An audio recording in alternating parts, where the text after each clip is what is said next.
¿Está grabando? Sí. Bien. Aplico un test, una prueba, un examen, ¿sí? Y a partir de los resultados voy a tener una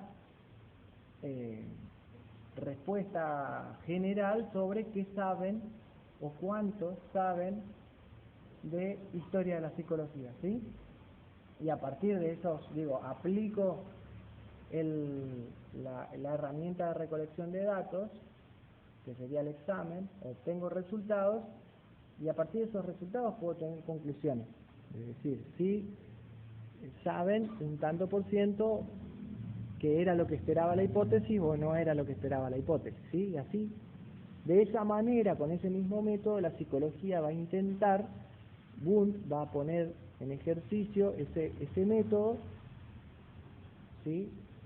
Para llegar a decir, bueno, acá nosotros pusimos un laboratorio, dijeron por ahí, es para estudiar la mente, conciencia, dijeron también, conciencia creo que es conciencia es el concepto que utiliza él. Yo les pregunté, ¿la conciencia se puede estudiar? Sí, me dijeron. Bueno, ¿con qué? Y bueno, experimentando. ¿Cómo?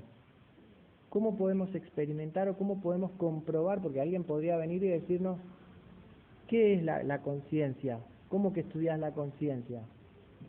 La conciencia, ¿qué es? ¿Qué es la conciencia? Porque para poder estudiar un fenómeno tengo que saber qué es. Tengo que poder definirlo. ¿Cómo voy a observar algo que no se puede definir o que no tiene consistencia? ¿Qué sería la conciencia? ¿O cómo puedo dar cuenta de que la conciencia, algo como la conciencia, existe? ¿Qué se les ocurre? Ya sea porque hayan leído o porque se les ocurre en este momento. Hola.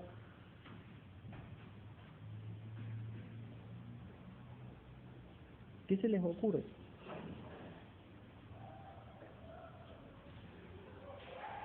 ¿Los seres humanos tenemos conciencia? Estamos diciendo que Wundt estudió o puso ahí en el centro de la escena la conciencia como objeto de estudio, puso un laboratorio, dijimos que si puso un laboratorio es porque se puede estudiar la conciencia, entonces estoy preguntando, bueno, si podemos estudiar la conciencia, primero tendríamos que definir qué es, ¿no? ¿Qué es la conciencia y qué vamos a estudiar de ahí? ¿Con qué método? La observación, dijeron, bueno, pero ¿qué vamos a observar? Porque estímulos, ¿como qué? Darle algo de comer, ¿y qué pasa?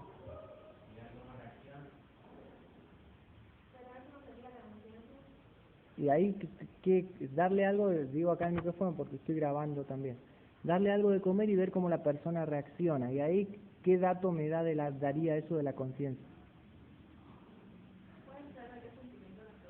¿Qué sentimiento le produce? Ahí estamos hablando de sentimientos. Defina sentimientos.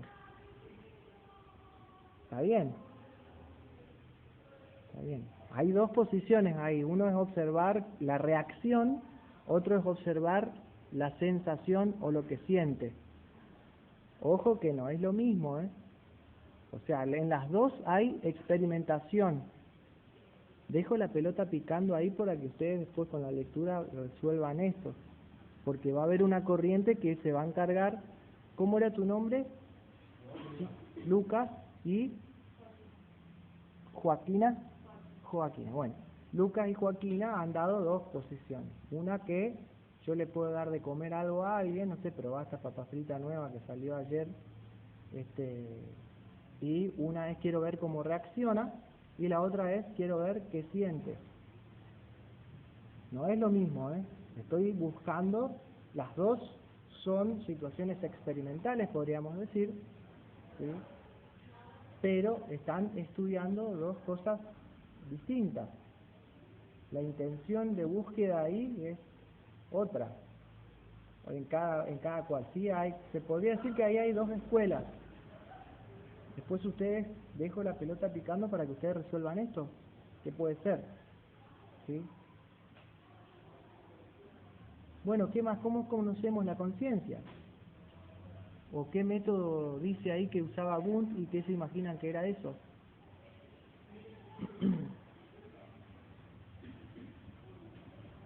¿Sí?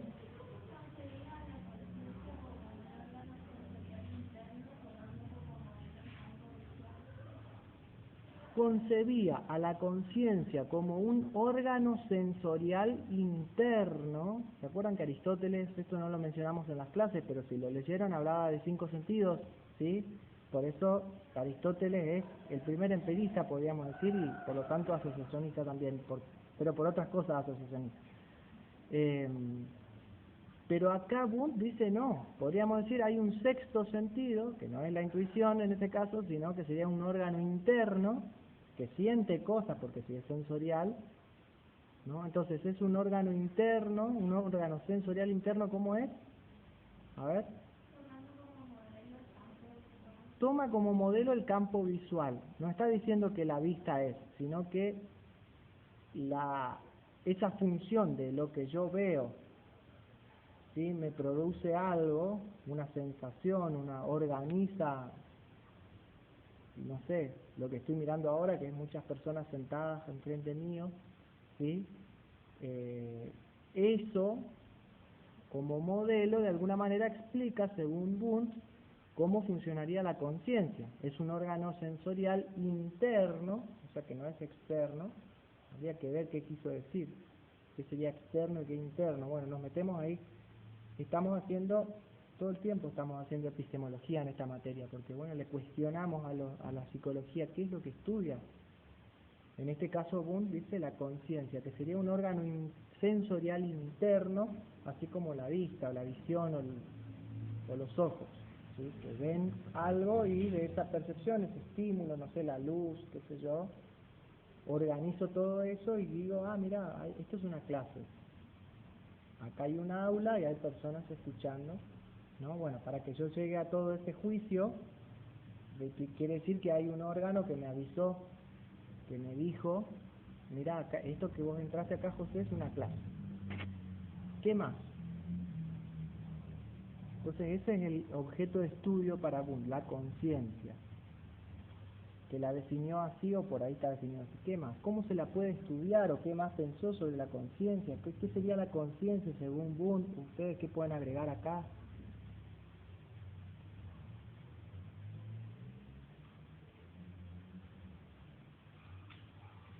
Está en el material.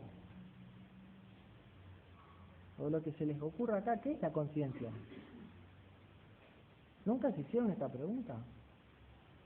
¿Qué es la mente? O sea, si están estudiando psicología, debe ser que algo de la mente saben. ¿Qué es la mente?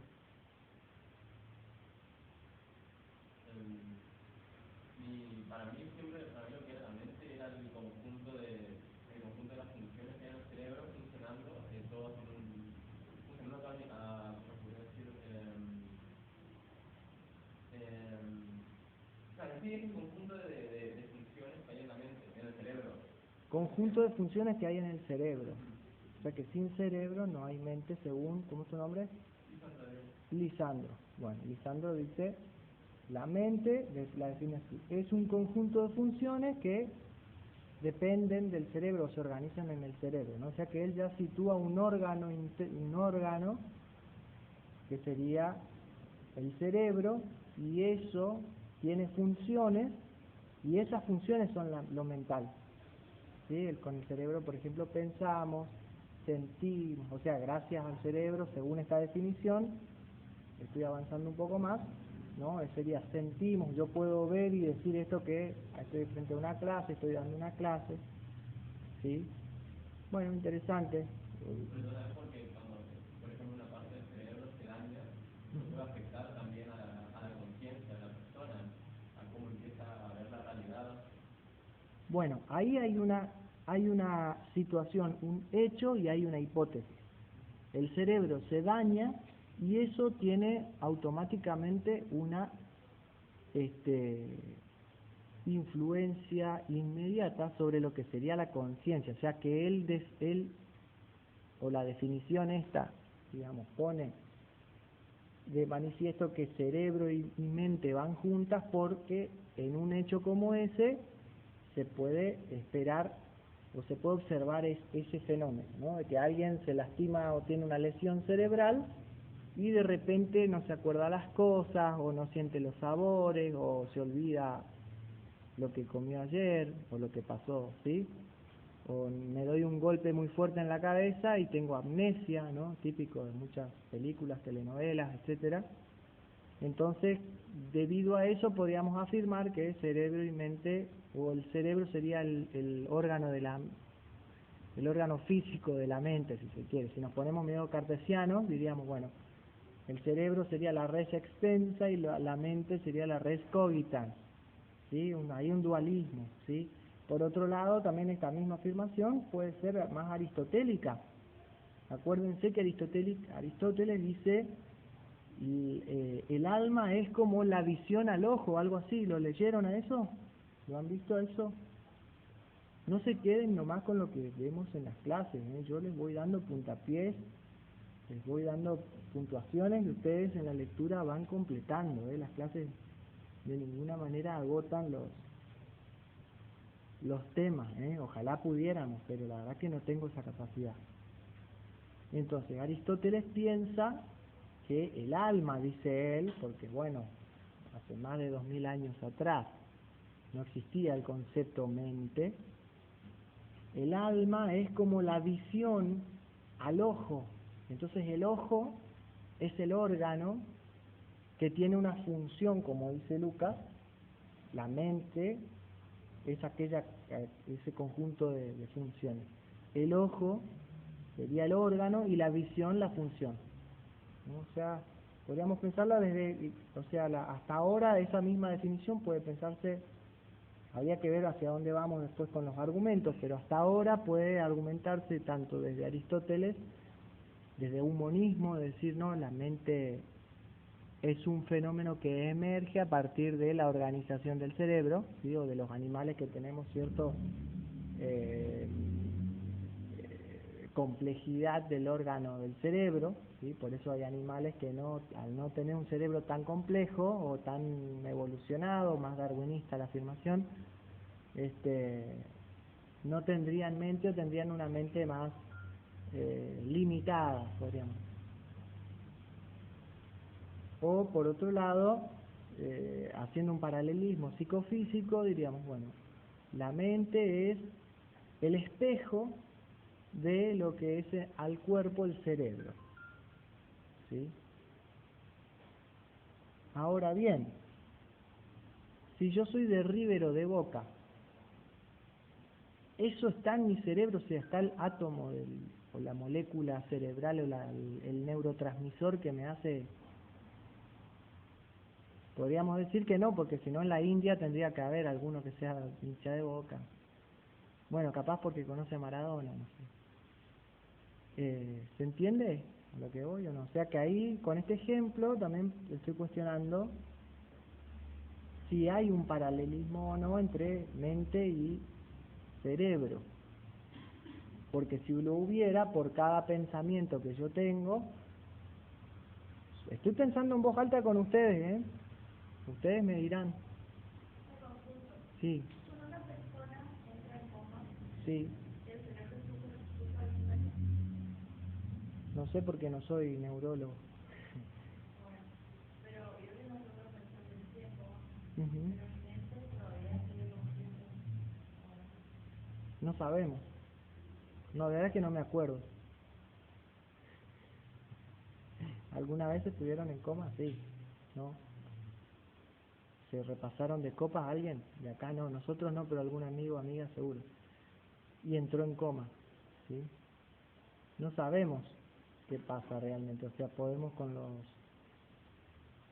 instrumentos de medición que tenemos ahora, se puede ver que hay quizás alguna actividad cerebral o no. No sé, se me ocurre Cerati cuando estuvo todos estos años en estado vegetal, no sabemos si no sé, quienes lo conocían o se iban a verlo decían que sí, que reaccionaba a determinados estímulos. Algunos hablaban de, no sé, Charlie Alberti, su amigo, decía, me da la sensación de que está atrapado en ese cuerpo, pero que no puede comunicarse y decir nada. Bueno, nos metemos ahí en temas metafísicos sumamente interesantes que hacen a la materia, ¿sí? A partir de la lectura nos podemos plantear estas cosas, ¿sí? Bueno, seguimos con Boone. ¿Existe la conciencia? Repito otra vez, pregunto. ¿Sí o no? Sí existe. ¿Por qué? ¿Cómo la podemos estudiar?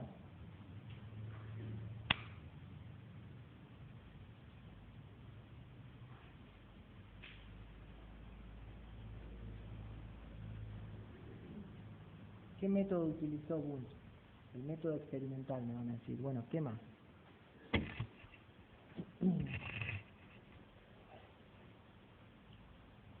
¿Cómo era ese método experimental? Utilizaba una... tiene un nombre.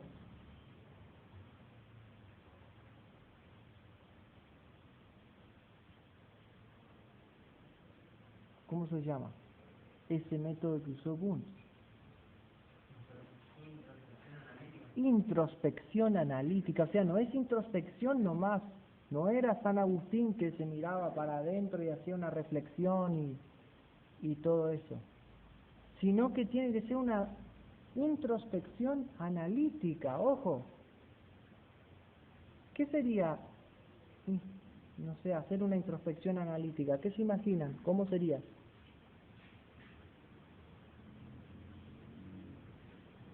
¿Qué es analizar? Análisis. ¿Qué quiere decir?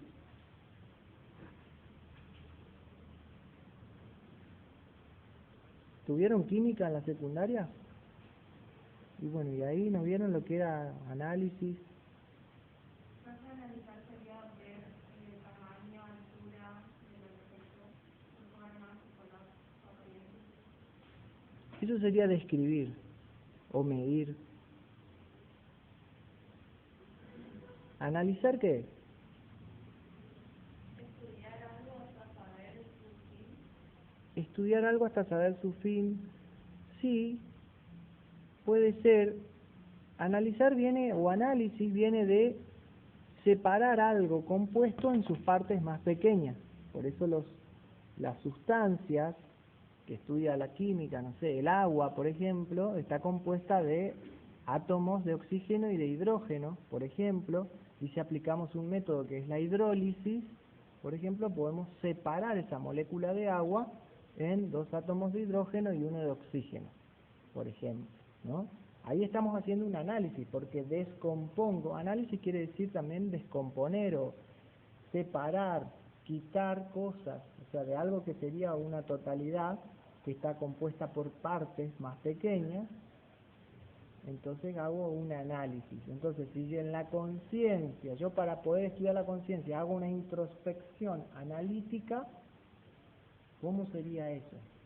Pues lo puede hacer, no sé, mi tía que no estudió psicología, lo puede hacer, es una introspección analítica, lo puede hacer. El carpintero que estudió carpintería, no, bueno, o sea, de poder como posibilidad sí digo, pero en concreto, digamos. Hay que tener cierta preparación para poder hacer una introspección analítica, o al menos esto creía Wundt. O sea que cualquiera no podía ir a su laboratorio. Las personas las cuales participaban de sus experimentos eran sus propios estudiantes. Y con esto les aclaro otra cosa.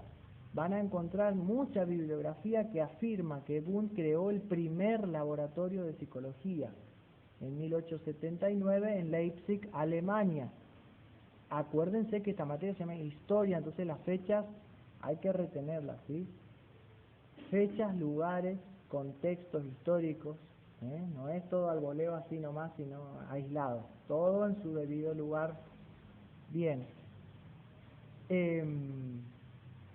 Entonces, Wundt no creó el primer laboratorio. Les voy a pasar una ficha como para resolver esta curiosidad después, donde hay data de que existieron otros laboratorios y que incluso 100 años antes ya hubo intenciones de crear y se han creado laboratorios. Lo que pasa que no tenían el prestigio que tenía Wundt. No existía tampoco el contexto histórico 100 años antes como para que la psicología se desarrolle. ¿Sí? La gente nos estaba preguntando esto. vieron que hay una frase que dice hay que estar en el lugar correcto, ¿no? El hombre y la situación correcta, algo así, no me acuerdo cómo. Bueno, por ahí la propuesta estaba.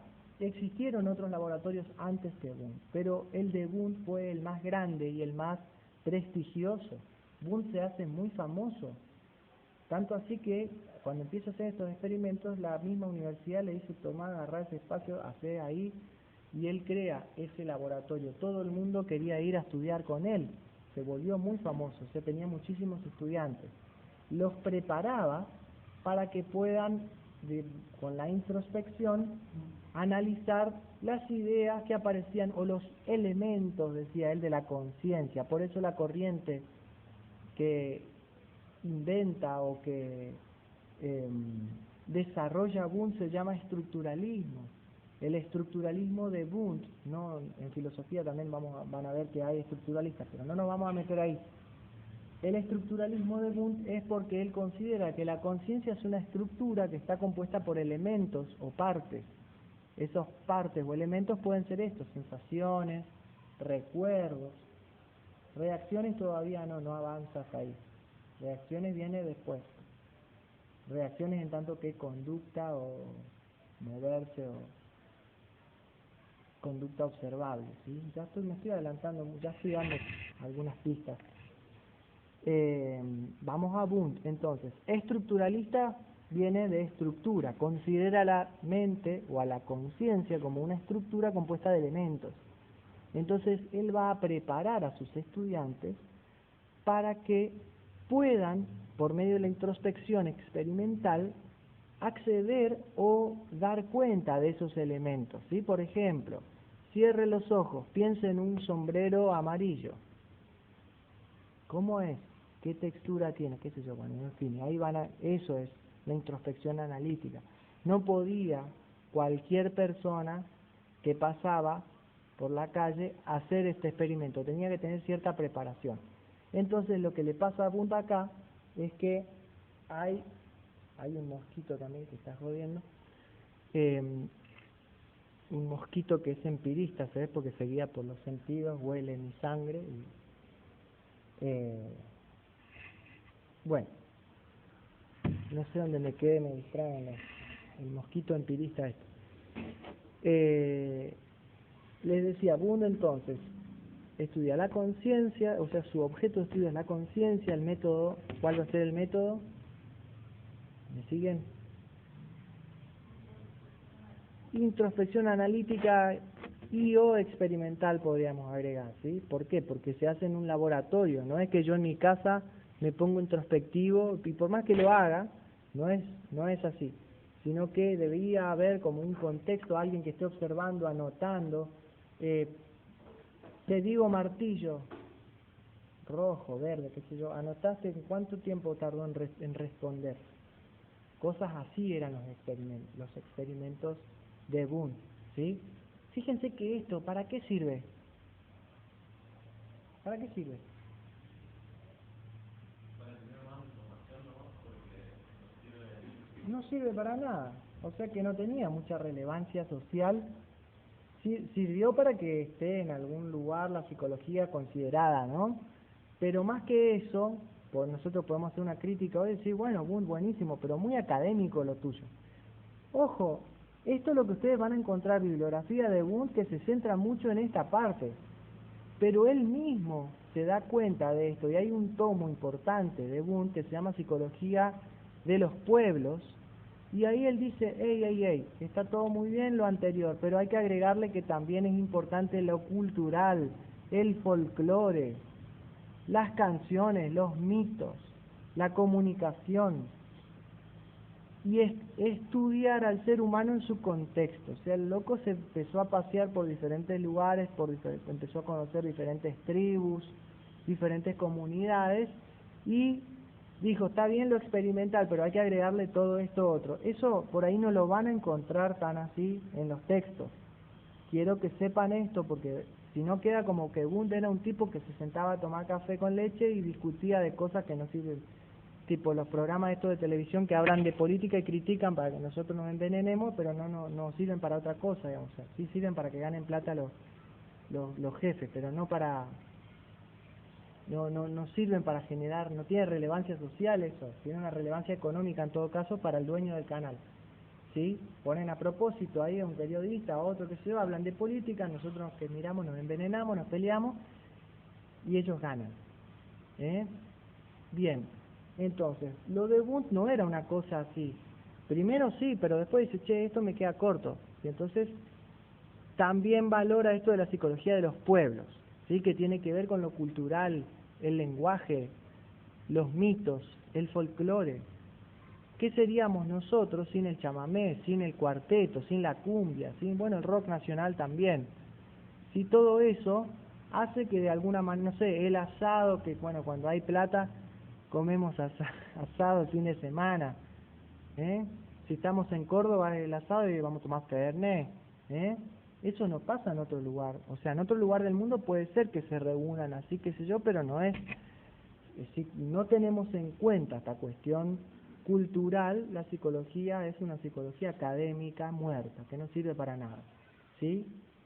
Con esto quiero decirles que no nos quedemos acá con la psicología, tiene que servir para algo, si no la usamos para transformar la realidad, para hacer algo con esto, listo, no sé, al pedo vengo a dar clase.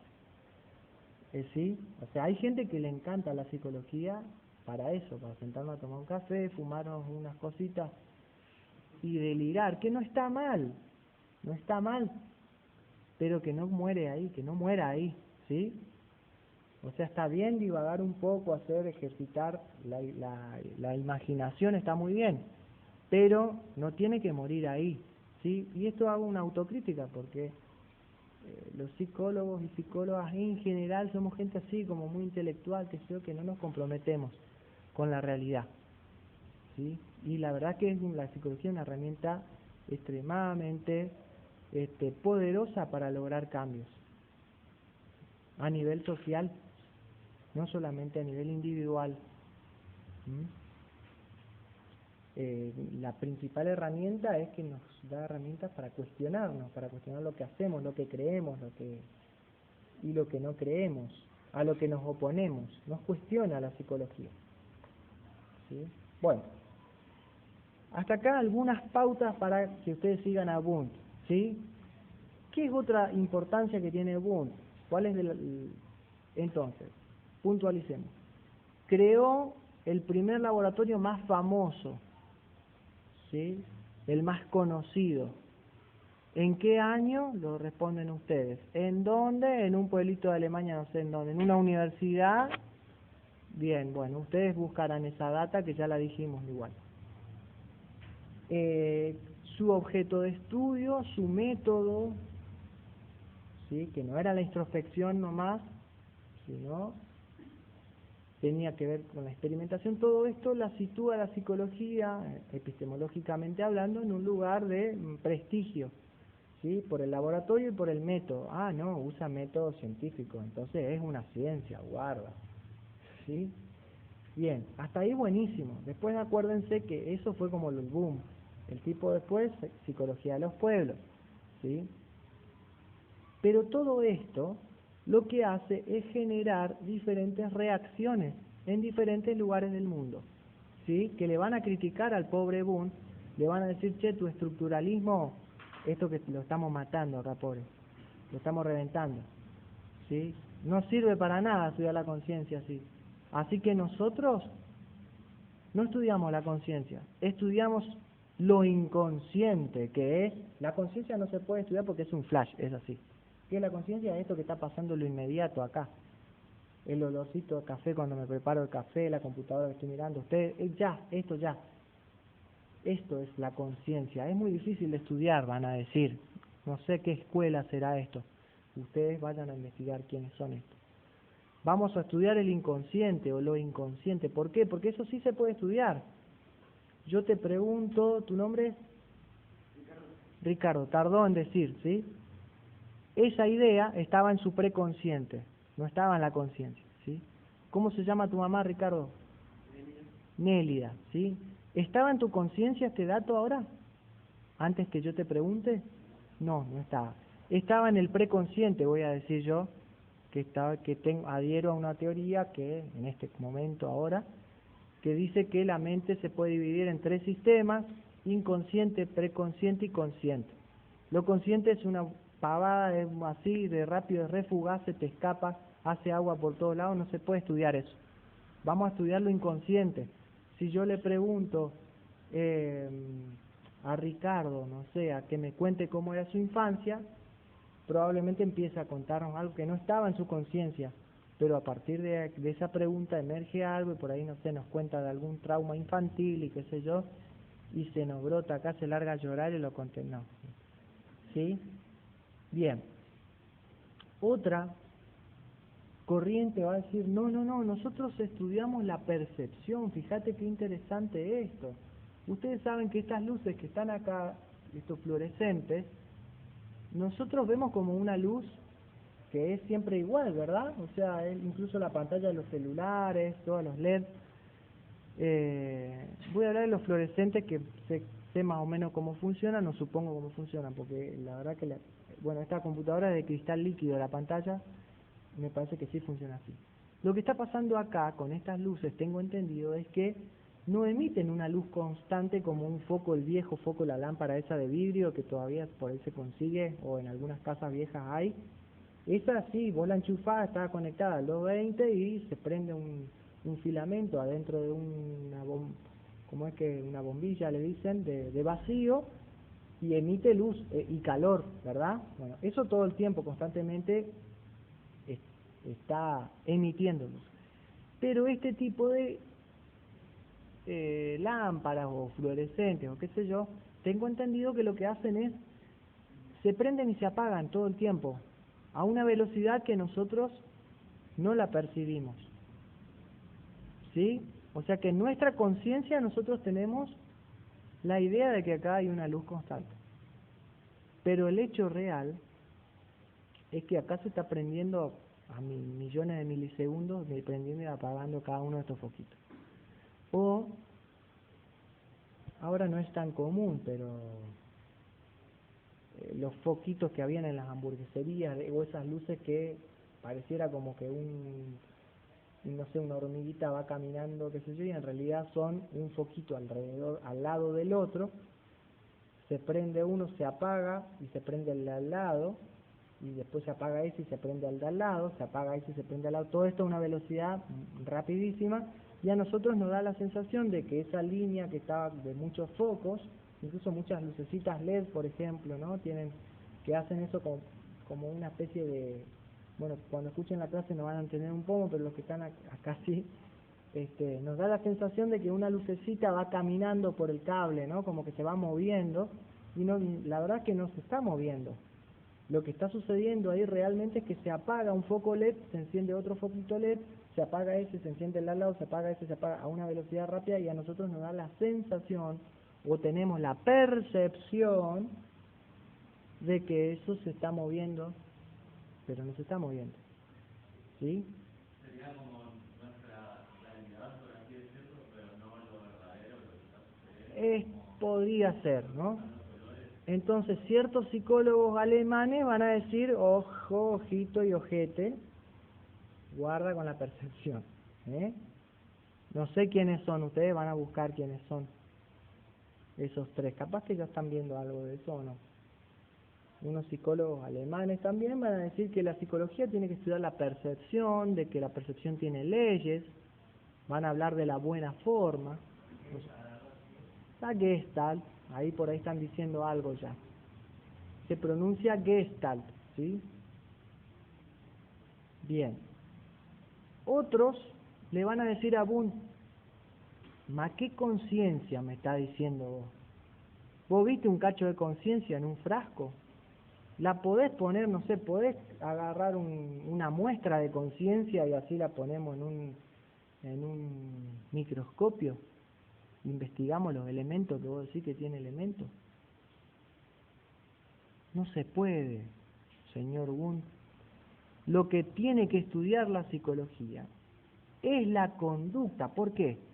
Porque si yo le doy a alguien una papa frita muy salada, veo que hace una cara, veo que reacciona, la escupe, no sé, me dice algo, no le gusta, toma agua. Voy a hacer el siguiente experimento, miren esto. Les pongo a cada uno una papa frita extremadamente salada o picante y al lado un vasito de agua. ¿Sí? Se me ocurre ahora en este momento. Vamos a suponer que ese es el estímulo. Les digo, coman esa papa frita que tienen, ¿no? Y ustedes la comen. ¿Sí? Como de repente ese estímulo es muy intenso, probablemente después tomen agua. O sea que yo voy a decir, a un estímulo muy intenso, ya sea salado o picante, toman agua. Anoto. De 10 personas que les hice esto, 8 toman agua. 2 les gustó, me pidieron más. Por ejemplo, tiro cualquiera, ¿no? Pero eso yo puedo observar. Puedo medir el tiempo de reacción, puedo ver a ver cuánto tiempo tardan en tomar agua o en decir, che, esto está muy picante o muy salado o está bueno. Puedo medir cuánto tiempo tarda. Eso es psicología. Eso se puede observar, eso es lo que tiene que estudiar la psicología, no estudiar paparruchada, que la conciencia, que la mente. ¿A dónde está la mente? Eso le va a decir un psicólogo norteamericano que influyó muchísimo y sigue influyendo todavía su pensamiento hasta hoy. Le va a decir eso, o a raíz de esa crítica va a construir una escuela, ¿sí?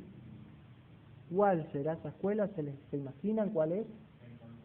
El conductismo. ¿Y quién es el papá del conductismo? Elemental, mi querido. Elemental, mi querido Watson. ¿Sí? Watson inventa el conductismo en los Estados Unidos. Esto es importante porque no es en cualquier lugar. O sea, si él fuera alemán probablemente se enroscaría. ¿Se acuerdan que la vez pasada creo que les conté algo? Ahora estamos hablando de las reacciones a Wundt y a partir de ahí surgen las escuelas. Pero las reacciones a Descartes o a Descartes también han, dentro de la filosofía, han también producido cosas, ¿no? Por ejemplo, el empirismo en inglés, el racionalismo en Alemania, el racionalismo en francés, ¿sí? O el idealismo, ¿sí? En Francia van a ser dualistas, los pensadores como Descartes, por ejemplo, ¿sí? Hay una res extensa y una res cogitans, ¿sí? Está la cosa y la mente, o el cuerpo y la mente, la glándula pineal las une, pero bueno, son cosas diferentes. Yo conozco a través de mi razonamiento, los sentidos son mentirosos. También traemos nosotros, de fábrica podríamos decir, tenemos algunas ideas que son innatas. Innatas quiere decir que desde el nacimiento ya las traigo, ¿sí? Eso van a decir la mayoría de los franceses de la época de Descartes en adelante, ¿sí? Con todo esto de la modernidad, ¿sí? Pero después están los ingleses que dijimos, no, los ingleses no se enroscan en nada, ellos tienen, y a su vez también los yanquis tienen, por una cuestión de herencia cultural, son también un poco así, son muy prácticos, muy pragmáticos. Yo siempre les digo que aprender inglés es mucho más fácil que aprender cualquier otro idioma porque no tiene muchos verbos, no tiene no se enrolla, o sea, lo que pasó es pasado, lo que está en el futuro, lo que está, digo, nosotros no existe el hubiera habido, como nosotros decimos, o vamos a irnos, como decía el paraguayo ¿no? Justamente estábamos tomando ¿sí? Bueno, el español tiene eso, ¿no? Vamos a irnos, me dijo, vamos a irnos a casa, ¿no? En inglés, ¿cómo decir eso? Go to home, chao, ya está. No tenés que decir vamos a, ¿no? Ir otra vez, vamos a ir de vuelta, estamos diciendo vamos y ir, ¿para qué decir 2 veces? ¿No? En eso los ingleses ya tienen, o sea, si su lenguaje es así, quiere decir que, supongo, esa cosa pragmática se ve también en sus pensadores, ¿sí? Entonces ahí, bueno, surgen los empiristas que dicen, no sé, yo toco esto, es caliente, esto es azul, ¿para qué me voy a cuestionar por qué el azul es azul? ¿O por qué veo azules? No, existen ideas que son simples y hay ideas que son más complejas, y de la sumatoria de esas ideas simples se arman ideas complejas, por eso la mente es compleja. Nosotros no negamos que hay algo mental, pero no nos interesa si eso es la conciencia, si es la mente, si es el cerebro. Nosotros lo que queremos saber es cómo funciona eso, y ya está. ¿Para qué más? ¿Sí? Pensamiento inglés. Son ateos. Acuérdense que Descartes no negó a Dios. ¿Sí? Los franceses son en eso, dan vuelta ahí con Dios. ¿Sí? Y son monistas los ingleses, no son dualistas. No están en esta de mente, cuerpo, no. Una cosa, chao. ¿Sí? Empirismo siempre va de la mano con monismo, ¿sí? Aristóteles era empirista y hay una sola realidad, no. La mente es el alma es un fenómeno que ocurre a partir de la complejidad de nuestro cuerpo, de nuestra vida, ¿sí? El alma es la vida, es impulso vital, ¿sí? Son las funciones.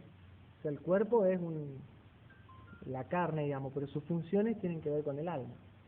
¿Sí? Bien. Y después están los alemanes que son un poquito más enroscados. ¿Sí? Ahí tendríamos que ver Kant ahí. Que son idealistas, son dualistas y les gusta mucho lo metafísico. ¿Qué quiere decir esto? Que para cada fenómeno tratan de armar como una teoría de eso. O sea que son un poquito franceses y un poquito ingleses también. Son dualistas, pero le van más al racionalismo, a las ideas. Yo con las ideas, yo construyo mi mundo, la percepción, decíamos recién, es mi realidad. Decía, ¿cómo era su nombre? Horacio. ¿No? Mi realidad es mi percepción, ¿sí? Bueno, eso es más alemán, los alemanes van a ir por ese lado. Acuérdense, Freud toma esa tradición. Por eso habla de que hay un inconsciente que explica nuestras motivaciones. ¿Sí? Si a mí alguien pone un vaso de agua acá, me hipnotizan y me dicen, bueno, ahora cuando te despertamos vas a tomar agua.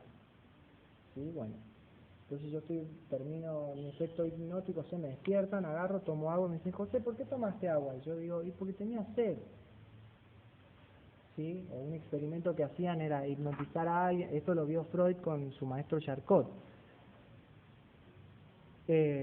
Usted cuando se despierte va a agarrar un paraguas y lo va a abrir acá en medio de la sala esta. ¿Sí? Entonces, bueno, Kant se despierta, abre el paraguas y le preguntan, bueno, ¿y usted por qué abrió el paraguas? Y no sé, pensé que estaba lloviendo. Lo agarré porque creí que estaba así. Ignora que hubo una idea que motivó a que nosotros sí sabemos, ¿sí? O sea, que hay algo inconsciente ahí que explicaría la conducta consciente o lo latente, ¿sí? Lo manifiesto, perdón. Está lo manifiesto, que es, abre el paraguas, pero estaría lo latente, que sería una idea que él no sabe que está ahí, pero que le hace abrir el paraguas, o me hace tomar agua ahora, ¿sí? ¿Sí? Bueno. Los alemanes en eso son más complicados, vamos a decir, ¿no? O sea, inventan un pensamiento más sofisticado. ¿Sí? ¿Por qué les digo esto? Porque cuando vean las escuelas van a ver cómo se van nutriendo de cada una de estas corrientes, ¿sí? Y entonces, volvemos ahora, hay reacciones a Descartes, ahora volvemos a las reacciones a Boole, son las escuelas, ¿sí? Hasta ahí. Comentarios, preguntas, sugerencias, ¿sí?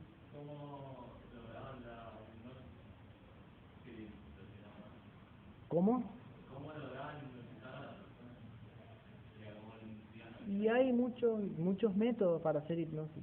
El típico de las películas del péndulo se usa, digamos, o sea, lo que consiste más o menos en ese método hipnótico, porque hay muchos, en que la persona se concentre en una sola cosa, que sería el péndulo, puede ser miren esta llave, o escuchen solamente el sonido de la llave, y por medio de sugestiones, ¿no? Voy sugestionando a alguien, te cansaste, vas a tener sueño, ¿sí? Entra en un estado de trance y ahí, bueno, se produce la hipnosis, ¿sí? En ese estado hipnótico ingresan, esto es lo que veía Freud en esos experimentos, se podían insertar ideas que después la persona no sabía por qué actuaba, ¿sí? Entonces Freud va a creer, igual que Breuer en un momento, que en determinado momento de la vida estamos como en un estado hipnótico o de trance se nos metieron algunas ideas en la cabeza que son traumáticas o por el efecto del trauma, entramos en un trance, entonces no nos dimos cuenta que tenemos esas ideas. ¿Sí? Entonces el método que utilizaba al principio era el método catártico, que consistía en hipnotizar a la persona para ir a través de sus dolencias y demás, ir asociando, ir al recuerdo primero de ese síntoma, de ese dolor, encontrar la idea que habría causado eso, y bueno, a partir de que se reconocía eso, la persona después se aliviaba, ¿sí? Pero después Freud abandona ese método. Bueno, no me voy a meter ahí con eso, ¿sí? Tendríamos que ver para la próxima clase un poquito de las escuelas, ¿sí? Algunas cuestiones básicas de las escuelas. Les doy ya la data para que vayan ustedes a investigar, y ya les voy a dar la bibliografía también, está subida la bibliografía. Pero bueno, van a hacer este ejercicio de buscar en qué año se fundan o se considera la fundación de esas escuelas, ¿sí? En primer lugar, vamos a arrancar con conductismo y con psicoanálisis, que son bien contrarias, bien opuestas. Año de fundación, quiénes son las personas que han fundado esta corriente, este movimiento, cuál es su objeto de estudio. Entonces tengo escuela, año de fundación, fundador o fundadores, fundadoras. ¿Qué más les dije? Objeto de estudio, método. ¿Qué método tienen? ¿Sí? Para Freud va a ser lo buscan ustedes. ¿Cuál es el método freudiano? ¿Sí? El conductismo también va a ser, al igual que el de Wundt, va a ser experimental, va a ser, todo lo demás estaba bien con Wundt, pero donde la pifió Wundt para Watson es en el objeto de estudio. Está estudiando algo que no se puede observar, mi chino. Vos estás delirando. ¿Sí? Al principio, bueno, hay como dos momentos del conductismo. Uno que primero dice, bueno, yo no sé si la conciencia existe, no es mi terreno. Y un segundo momento mucho más taxativo, mucho más radical, donde va a decir, eso que llaman conciencia no existe porque no es observable. Solo existe lo que es, eso es un empirismo extremo. Solo existe lo que nuestros sentidos identifican. Que también le podríamos decir, mirá, mis sentidos identifican, o mis sentidos internos identifican que hay algo que pienso, que siento, que me duele, no sé. Pero bueno, después vamos a ver un poco eso. Watson y Freud, ¿sí? En primera instancia, esas dos escuelas investigan estas cosas, luego avancen hacia Gestalt, ¿sí? Y con esas tres estamos. Después podemos seguir avanzando, sistémica, Piaget, bueno, después vemos. Pero por ahora les pido eso para la próxima, ¿sí? Bueno, ¿algo más? Estaríamos en hora.